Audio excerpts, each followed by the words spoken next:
Greetings, everybody. This is Jesse here. Coming at you with another video. This is something that I've been seeing circulating around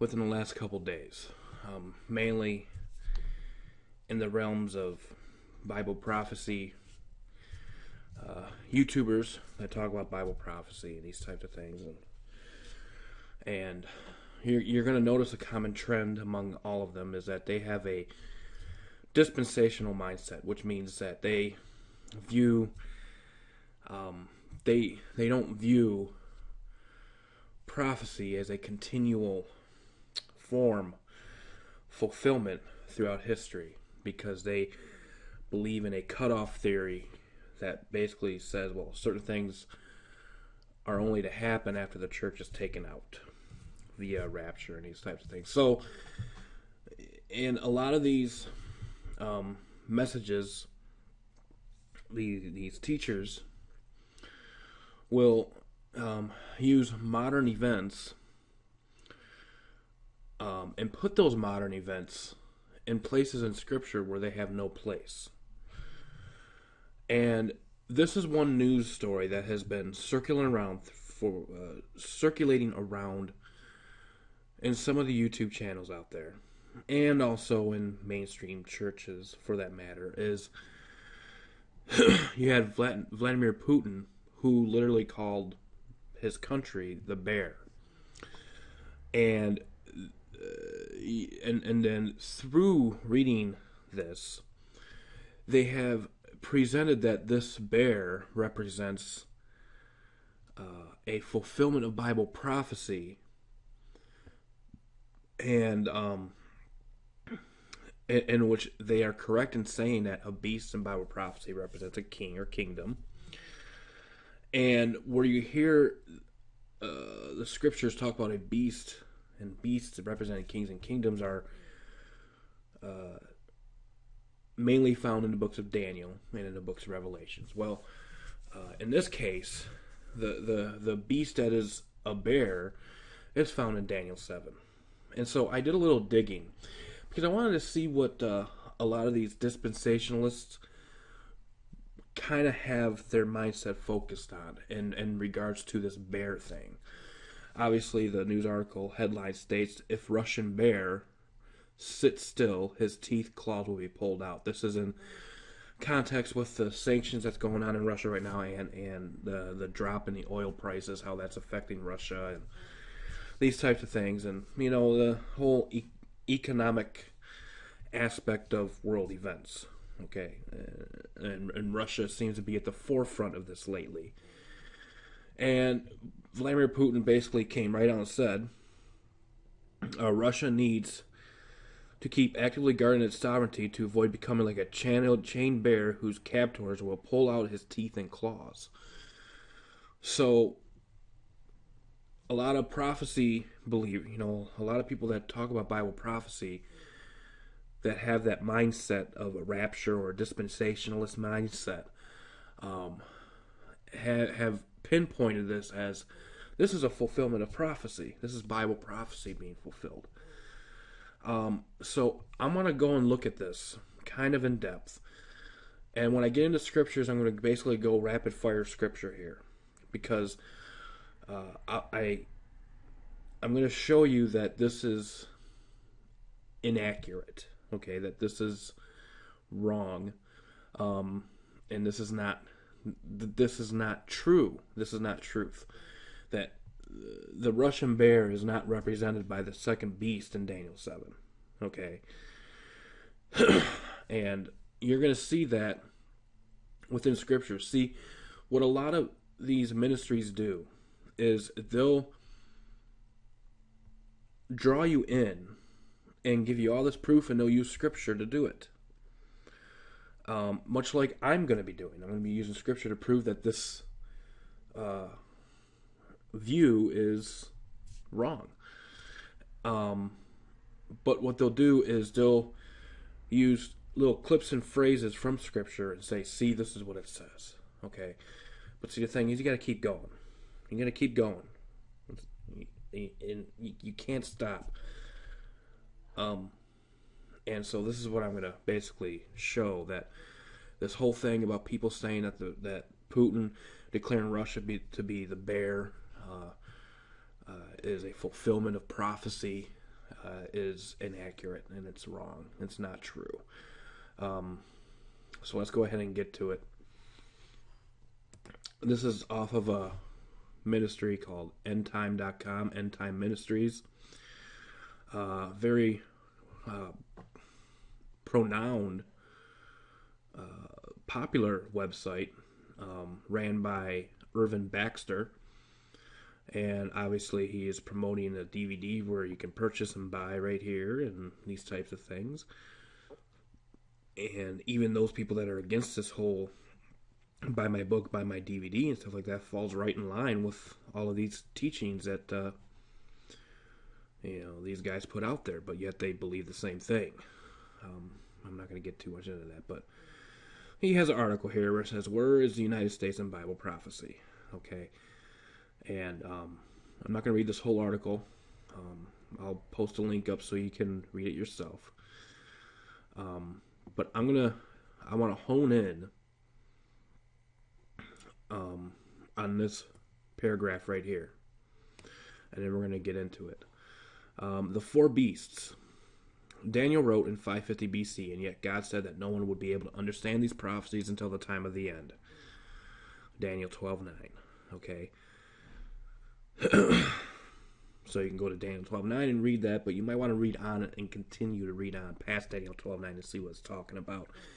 When you look at the time of the end, and when you look at what Peter talks about in the books of in the book of Acts, that all of these things will happen. As far as old men dreaming dreams, young men seeing visions, and these types of things.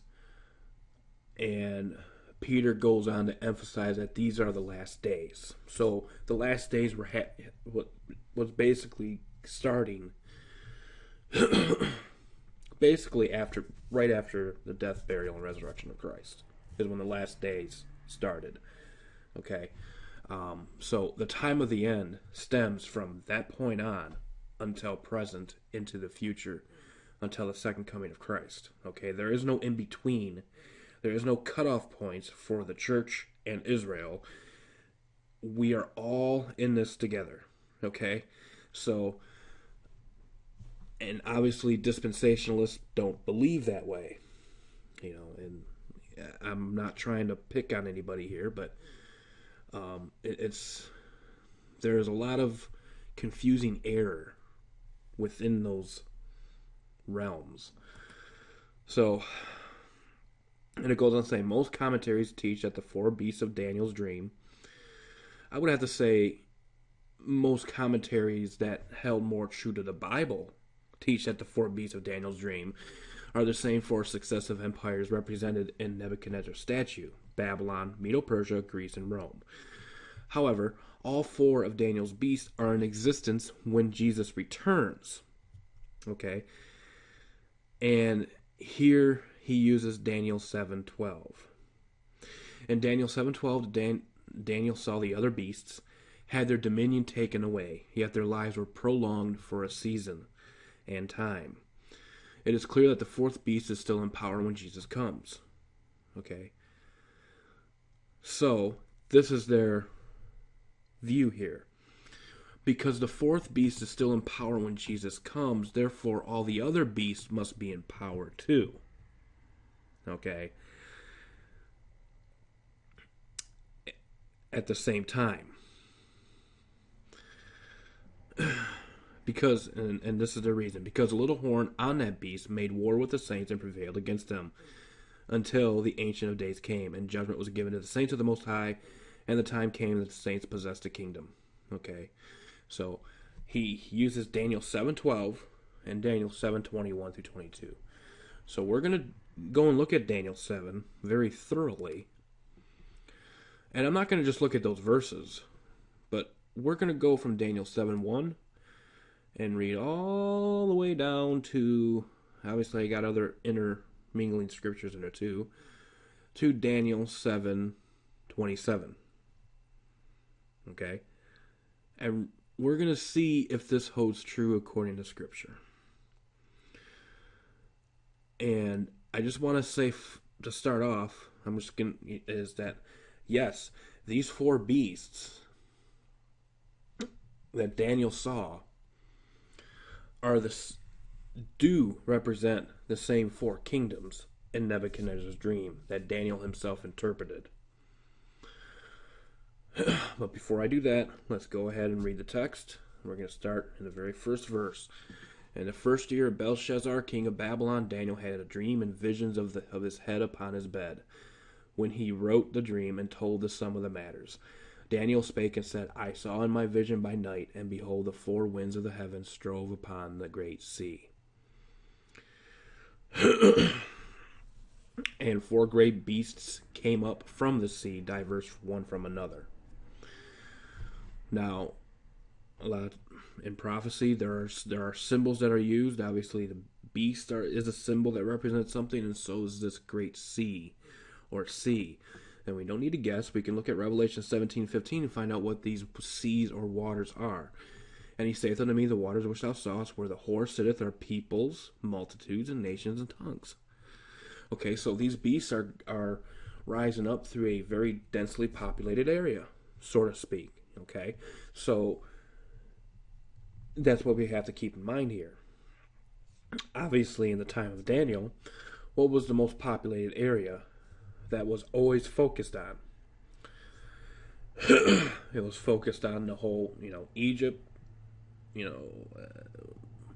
Israel, the land of Israel, Canaan, or whatever, Syria, all of these surrounding basically the whole Middle Eastern landscape. Okay, this was the whole area that is being focused on. Okay, so that's one thing we have to bear in mind here,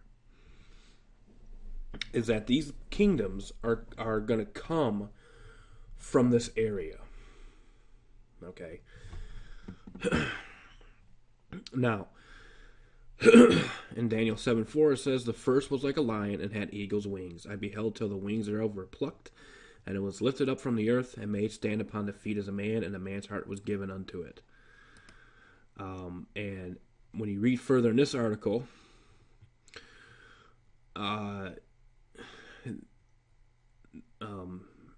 Irvin Baxter states that the lions with eagle's wings represents Great Britain, and the eagle's wings represents the United States. Okay.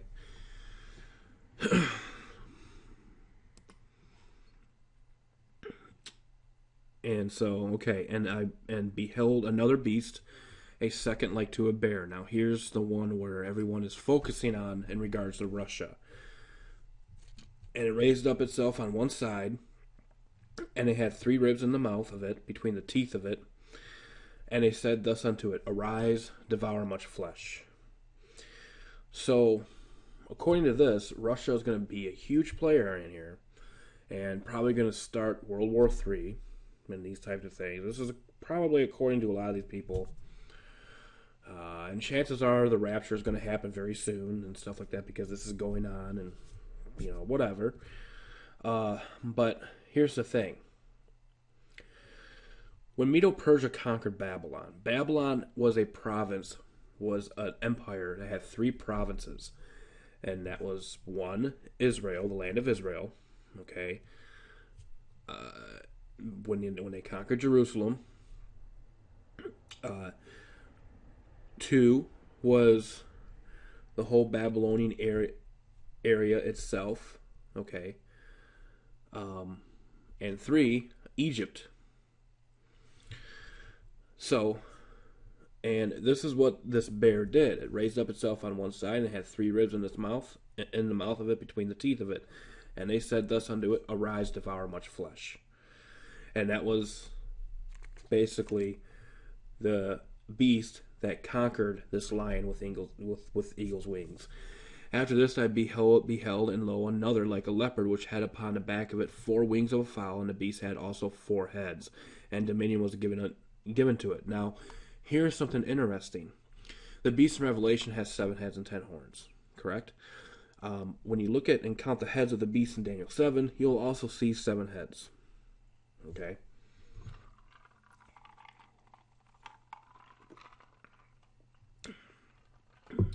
And also what is significant here is it seems like these beasts are represented by kings that were in power, that have overtaken the previous beasts before. So let's go ahead and continue. After this I beheld, and lo, another like a leopard, which had upon the back of it 4 wings of fowl. The beast had also 4 heads, and dominion was given to it. After this I saw in the night visions, and behold, a 4th beast, dreadful and terrible, and strong exceedingly. Now, all we have to do is compare scripture with scripture here. Let's pay attention to this wording. And it had great iron teeth. Okay, what did the statue, the 2 legs on the statue was? What was the feet and the legs on that statue? The 2 legs were iron, and the feet were iron and clay. So this 4th beast is a continual kingdom that never perished, never totally was conquered. It just changed. It kind of morphed into something else, but it remains the same. It devoured and brake in pieces and stamped the residue with the feet of it, and it was diverse from all the beasts that were before it, and it had 10 horns. Again, you look and compare the dream of Nebuchadnezzar. The feet. It had 10 toes. Okay?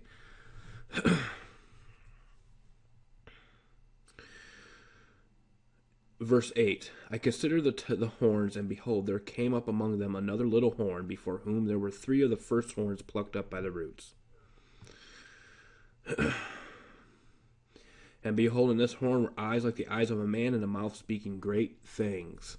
I beheld till the thrones were cast down, and the Ancient of Days did sit, whose garment was white as snow, and the hair of his head like the pure wool. His throne was like the fiery flame, and his wheels as burning fire. Okay, so here's the culmination of this 4th beast. This 4th beast is going to be in existence, and is in existence, has never died, has never went away, and it will continue until its kingdom is and dominion is taken away. And its kingdom and dominion will be taken away by the Ancient of Days, by Jesus Christ. Okay? Obviously, it explains that quite well here. Whose garment was white as snow, and the hair of his head like the pure wool. His throne was like the fiery flame, and his wheels as burning fire. Now, let's go ahead and continue, and this is where I'm going to go into some scriptures here, kind of explaining something. I made reference to this in a video before, but we're going to go into it again, because I want you to understand that these are talking about 2 different groups of people, and what a lot of people like to believe today is that the number here is talking about the saints, the raptured saints that come back with Jesus at the second coming or whatever, at the end of the quote-unquote 7-year tribulation. But is that totally scriptural? Well, when we compare scripture with scripture, line upon line, precept upon precept, we will see that that is not accurate either. Okay, so let's go ahead and look at this. A fire stream issued and came forth from before him. Thousands ministered unto him. I want you to pay attention to that little number there. The reason why I have this highlighted in blue and black, you'll see in just a moment. And 10,000 times 10,000 stood before him. The judgment was set, and the books were open. So, here are thousands ministering unto the Ancient of Days, or Jesus, or in these types of things. And here is 10,000 times 10,000 who stands before him to be judged. Okay, see where I'm getting at? So Daniel is seeing a vision from the origins of this first empire all the way up through to the final conclusion of this end time saga. or this end time picture, much like John did. Okay.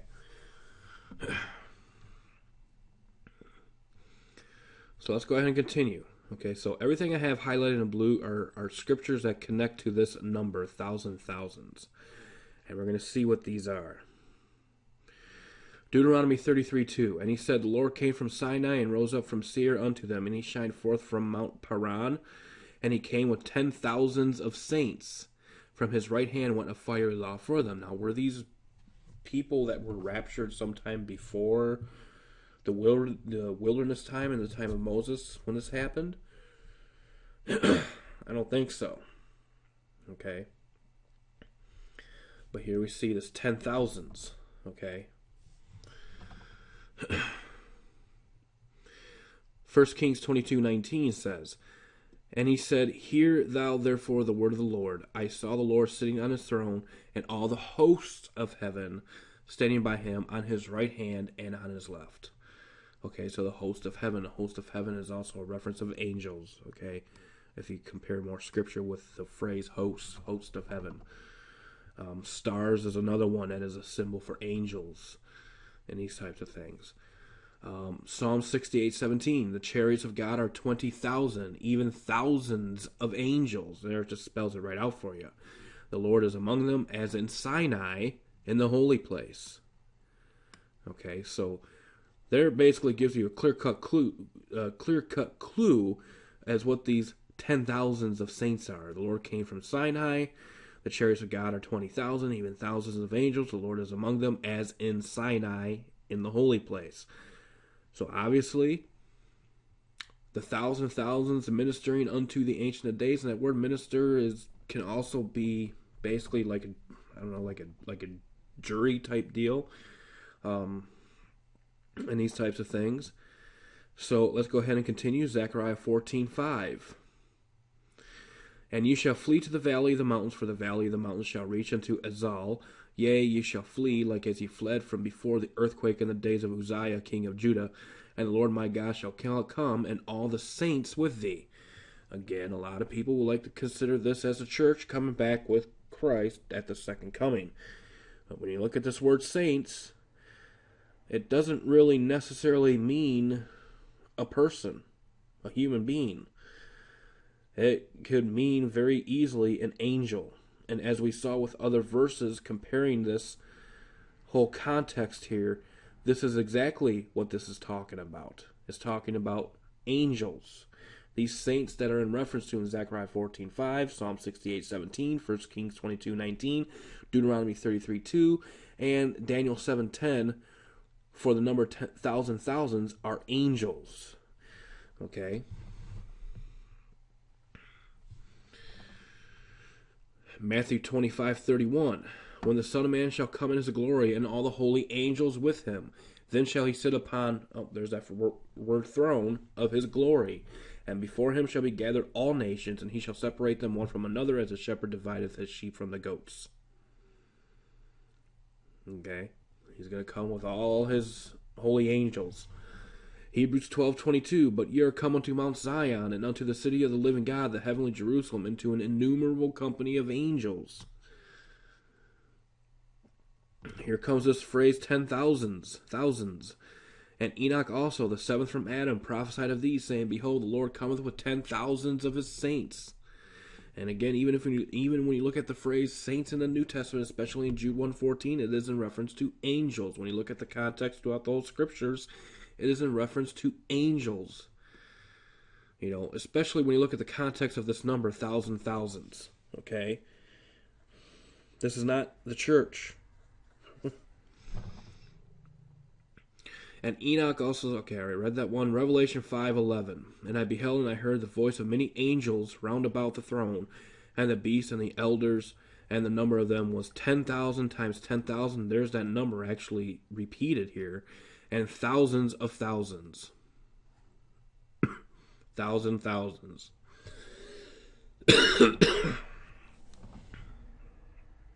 Excuse me.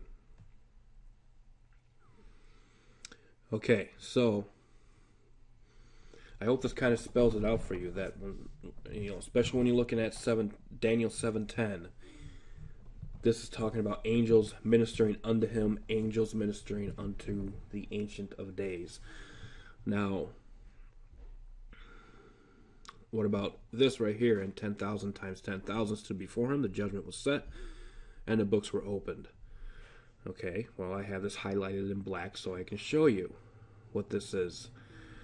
Malachi 3:16 through 18. Then they that feared the Lord spake often one to another, and the Lord hearkened and heard it. And a book of remembrance was written before him for them that fear the Lord and that thought upon his name. And they shall be mine, saith the Lord of hosts, in that day when I make up my jewels, and I will spare them, as a man spareth his own son that serveth him. Then shall you return and discern between the righteous and the wicked, between him that serveth God and him that serveth him not. Revelation 20:11 through 15 paints a clear picture of what this is. The 10,000 times 10,000 stood before him. The judgment was set and the books were open. And I saw a great white throne and him that sat on it, from whose face the earth and the heaven fled away, and there was found no more place for them. And I saw the dead, small and great, stand before God, and the books were open. And another book was opened, which is the book of life, and the dead were judged out of those things which were written in the books according to their works. And the sea gave up the dead which were in it, and death and hell delivered up the dead which were in them, and they were judged every man according to their works. And death and hell were cast into the lake of fire. This is the second death, and whosoever was not found written in the book of life was cast into the lake of fire. So, what does this tell you about this fourth beast? This fourth beast is going to continue. Not the third beast, not the second beast, not the first beast. Those three beasts and the cultures and the philosophy of those three beasts are interjected into the fourth beast with all the philosophies and these types of mindsets and these types of things. But as far as a physical manifestation of these kingdoms, that was already fulfilled. And there's only one beast remaining, and that is the fourth beast, the dreadful and terrible. And this dreadful and terrible beast is going to continue until the Ancient of Days sits with his garment was as white as snow, and the hair of his head like the pure wool. His throne was like the fiery flame, and his wheels as burning fire. So when you look at this, is this accurate that the bear, the symbol of Russia, according to a lot of people that are using this to explain fulfillment of Bible prophecy, does this fulfill Daniel 7? No, it does not. Okay, for this beast was already fulfilled in the kingdom of Medo-Persia. We're going to go ahead and continue here. Okay, remember, this is what... And we're going to be going over Daniel 7:21 and 22, Daniel 7:12. We're going to read all of these verses up until basically the end of the chapter. Okay, so let's go ahead and continue. So we stopped at Daniel 7:10. We did a little cross-referencing, so we're going to continue on to Daniel 7:11. I beheld then because of the voice of the great words which the horn spake. I beheld even till the beast was slain and his body destroyed and given to the burning flame. As concerning the rest of the beasts, they had their dominion taken away. Okay, they had their dominion taken away, yet their lives were prolonged for a season and time. Okay, so the rest of the beasts were taken. The rest of the beasts, their empires are done, taken away. And the only one that remains is what? The fourth beast. I saw in the night vision, and behold, one like the Son of Man came with the clouds of heaven, and came to the Ancient of Days, and they brought him near before him. And there was given him dominion and glory, and a kingdom that all people, nations, and languages should serve him. His dominion is an everlasting dominion which shall not pass away, and his kingdom that which shall not be destroyed. Verse 15, I, Daniel, was grieved in my spirit in the midst of my body, and the visions of my head troubled me. I came near unto one of them that stood by and asked him the truth of all this. So he told me and made me know the interpretation of the thing. So here we go. We're going to get the interpretation right from the scriptures. Do we need Irvin Baxter to tell us that these beasts represent Russia, Germany, France, United Kingdom, and the United States? I don't think so. So I don't think we need to buy his DVD either. Therefore, and also I don't think we need to listen to anybody that is totally promoting the same type of teaching. All you gotta do is stick with scripture and you will be fine. These great beasts, which are four kings, which shall arise out of the earth. But the saints of the Most High shall take the kingdom and possess the kingdom forever, even forever and ever. Obviously, this does not happen until what? The second coming of Christ. Then I would know the truth of the fourth beast, which was diverse from all the others, exceeding dreadful, whose teeth were of iron and his nails of brass. Okay, so here we go. Teeth of iron, nails of brass. Now, again, this fourth beast is a very interesting beast. This fourth beast basically kind of represents the beast that is in Revelation 13. You know, because this is really interesting, because the beast in Revelation 13 has the feet of a bear, the mouth of a lion, the body of a leopard, you know, and these types of things. 7 heads, 10 horns. So you have the characteristics of all the other beasts mixed into one soup, into one chimera beast, basically, or a hybrid beast. But what's interesting, okay, it has nails of brass, okay, and what was the third kingdom before Rome? It was Greece, and the hips were the hips of brass. So we have Grecan philosophy intermingled with this fourth beast, which is kind of interesting, because even in the New Testament, when Rome was ruling, and when you hear phrases like Paul saying, you know, what did he make reference to as far as Gentiles? There's neither Jew nor Greek. Greek was a very well-spoken, popular spoken language, even in Palestine. Okay? And these types of things. So obviously there was a Greek culture intermixed with the fourth beast. And so therefore that culture kind of permeates into today. Even though, you know, obviously the Greek Empire is no longer around, but you can still see the philosophies and the mindsets of Greek philosophy today, even today.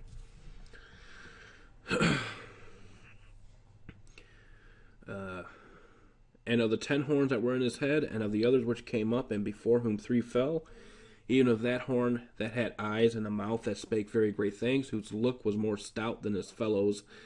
And I beheld, and the same horn made war with the saints, and prevailed against them, until the Ancient of Days came, and judgment was given to the saints of the Most High, and the time came that the saints possessed the kingdom. Now, here's where it gets a little tricky, because, yes, when you look at the 1,260 years of persecution to Rome and the Catholic Church and these types of things, yes, I would have to safely say that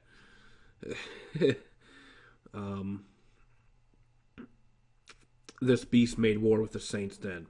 But what kind of war do we have going on now?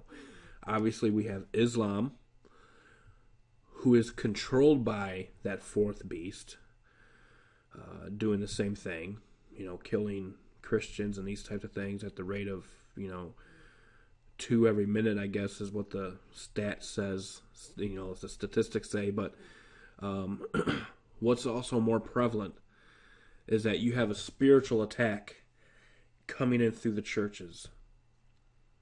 And what does Ephesians 6 say? For we wrestle not against what? Flesh and blood. This is a spiritual battle. And who is the head of this spiritual battle? Well, obviously, it's this fourth beast. He shall plant his tabernacles in the glorious holy mountain. and those that are part of that glorious holy mountain represents the church. So he will plant his mindset, he will plant his tabernacles within God's church, and that is where the war is taking place. Okay? So yes, is this fourth beast, is this little horn still making war with the saints? Absolutely. Is it going to come down to persecution yet again? Absolutely, and it's going to be a time of trouble since no other. Okay?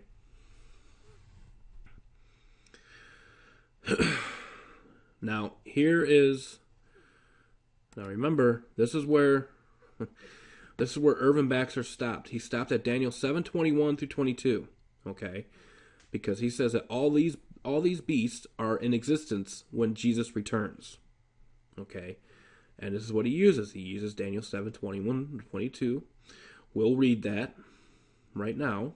Okay? I beheld, and the same horn made war with the saints and prevailed against them until the Ancient of Days, and judgment was given to the saints of the Most High, and the time came that the saints possessed the kingdom. That's where he stops. Okay? And says, these kingdoms, these beasts, must be in existence at the time of Christ. And a lot of these teachers out there believe the same thing. But it's not true.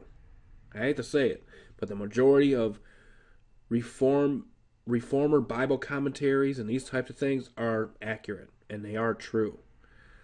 They were right on this. Let's go ahead and continue. Daniel 7:23. Thus he said, the fourth beast shall be what? It's defining it right for you. The fourth beast shall be the fourth kingdom upon earth, which shall be diverse from all kingdoms, and shall devour the whole earth, and shall tread it down and break it in pieces. Okay? So here's this kingdom that is going to have global dominion. Global. I'm not talking about the known world, but global. Okay? What kind of influence does Rome have in the world today? Isn't it practically a global influence? I would have to say so. But what about these other beasts? Did they share in this global dominion? Or were they already taken out of the way? They were already taken out of the way. That's why this kingdom is different from all kingdoms, from Egypt, Assyria, all of them. For this kingdom is a global kingdom, a one world kingdom, a universal kingdom that is going to rule the entire world until the second coming of Christ. And it's this fourth kingdom that's upon this earth, not the other three. The other three are done away. The other three have had their time under the sun. They have been destroyed. They have had their time. That's it. So how can the bear represent Russia? Okay? See, that's the problem with a lot of these people, is they stop. They stop at certain verses because they want you to believe them instead of going to the Bible yourself and actually reading it.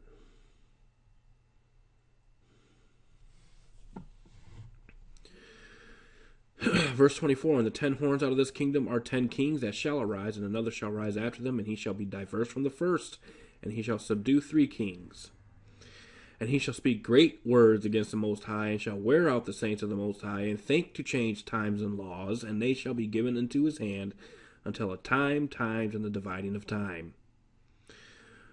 But the judgment shall sit, and they shall take away his dominion, to consume and to destroy it unto the end.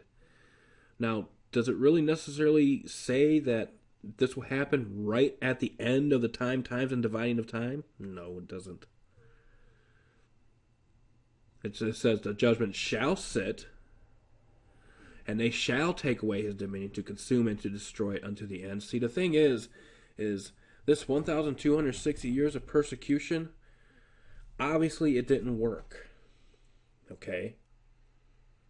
And so the adversary had to think of something else.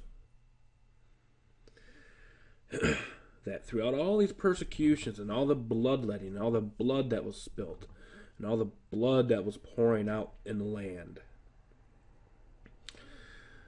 that would be enough to get these people to pop and depart from the faith. But what happened? It grew. It grew. The faith of God grew.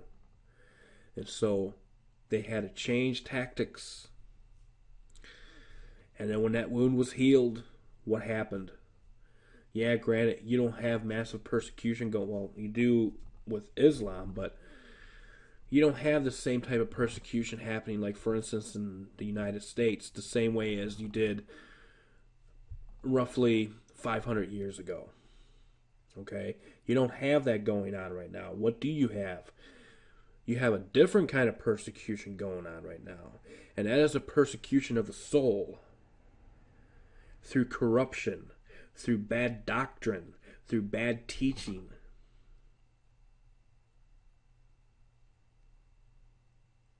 Through a spiritual warfare, which, again, and who is at the head of that? Obviously, it's Satan. And obviously, the dragon gives the beast its power and great authority. And who is the beast? And that is Rome, continuing even to this day.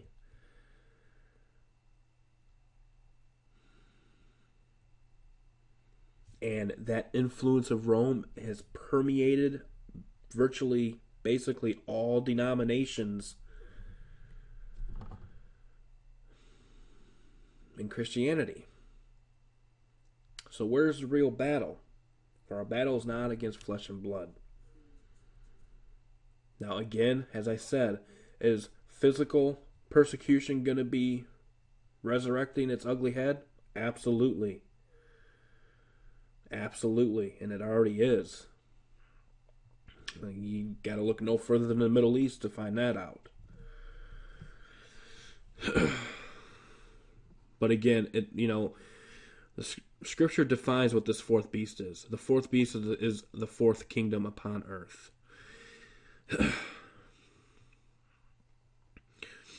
And the kingdom and dominion and the greatness of the kingdom under the whole heaven shall be given to the people of the saints of the Most High, whose kingdom is an everlasting kingdom, and all dominions shall serve and obey him. So, in conclusion of this matter, does Russia represent the bear or the second beast in Daniel 7? No, it does not. The bear in Daniel 7 fits the exact profile of the Medes and Persians. Okay? And the leopard-like beast was Greece, and obviously the dreadful beast was Rome. So yes, what Daniel saw in his dream is what Nebuchadnezzar saw in the form of a statue.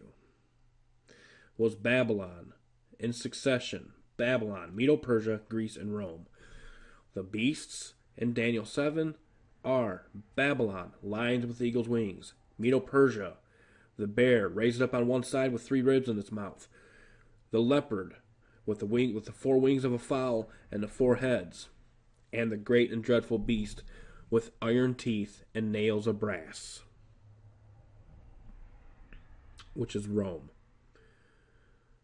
transformed into the Roman Church, Catholicism, if you will. Okay. So,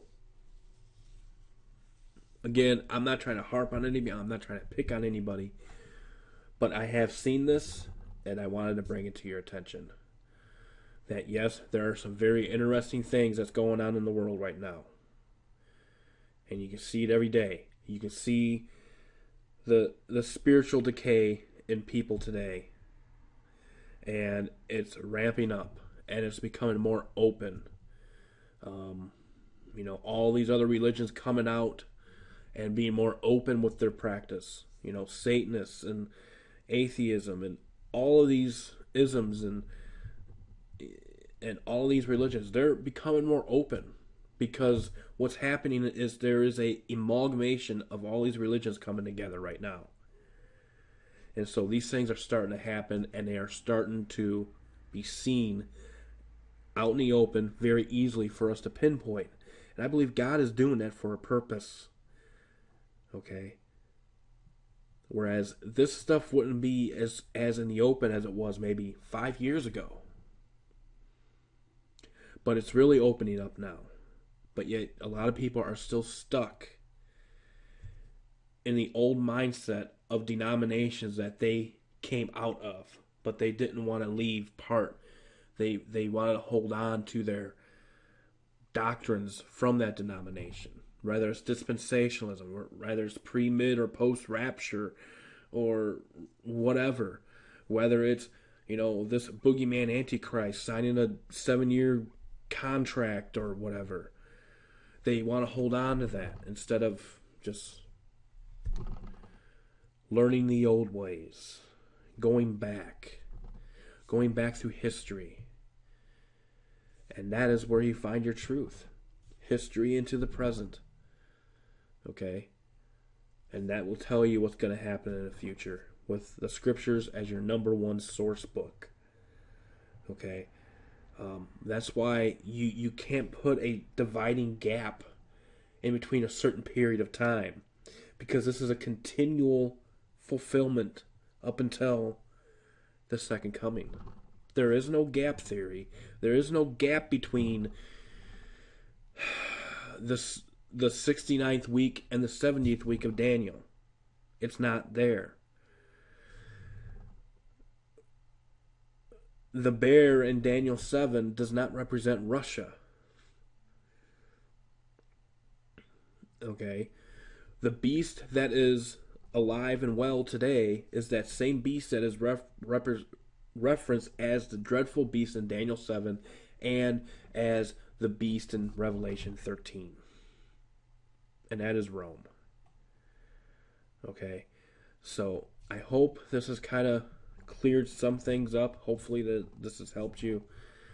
Until next time, truth be told, truth be known, stay safe. God bless. We will see you next time. Bye-bye.